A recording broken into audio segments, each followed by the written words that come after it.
Facebook মেসেঞ্জারে আপনারা চাইলে যে কাউকে আপনারা হাইড করে রাখতে পারবেন বা গোপন করে রাখতে পারবেন। মেসেঞ্জারে আপনারা হাইড করে রাখতে পারবেন। সেটা কিভাবে করবেন সেটাই আপনাদের আজকে দেখাবো। এরকমের ইন্টারেস্ট ভিডিও পেতে আমার চ্যানেলটা সাবস্ক্রাইব করে দিবেন এবং ফেসবুক পেজটাকে ফলো করে দিবেন। সেজন্য চলে আসবেন মেসেঞ্জারে। মেসেঞ্জারে আসার পর এইখানে আপনারা উপরে 3 ডট অপশন দেখতে পারবেন। এইখানে 3 ডট অপশনে আপনারা একটি ক্লিক করে দিবেন। ক্লিক করার পর এরকম একটি ইন্টারফেস চলে আসবে। এইখানে আপনারা সেটিং অপশন দেখতে পারবেন। এই সেটিং অপশনে আপনারা একটি ক্লিক করে দিবেন। ক্লিক করার পর এরকম একটি ইন্টারফেস চলে আসবে।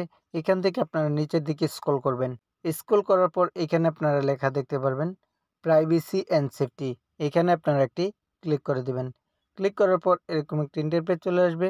চলে আসার পর এখানে আপনারা দেখতে পারবেন হাইড কন্টাক্ট। এইখানে যে হাইড কন্টাক্ট দেখতে পাচ্ছেন এখানে একটি ক্লিক করে দিবেন।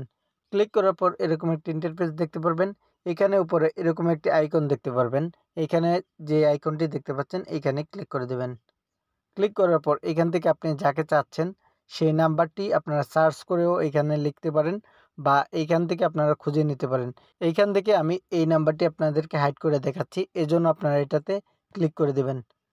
ক্লিক করার পর এখান থেকে আপনারা অটোমেটিকলি দেখতে পারবেন এখানে আপনার দেখাবে আনহাইড।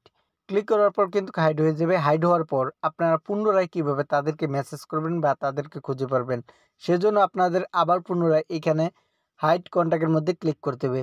ক্লিক করে আপনারা এটাকে আনহাইড করে দিবেন। আনহাইড করার পর কিন্তু অটোমেটিকলি তাদেরকে আপনারা আবার ওইখানে আপনাদের কন্টাক্টে দেখাবে। আপনারা যখন আপনাদের প্রয়োজন হবে তখন কিন্তু আপনারা আনহাইড করে আপনাদের প্রয়োজন কাজ করতে পারবেন বা মেসেজ করতে পারবেন। আবার যখন প্রয়োজন হবে না তখন আপনারা হাইড করে রাখতে পারবেন।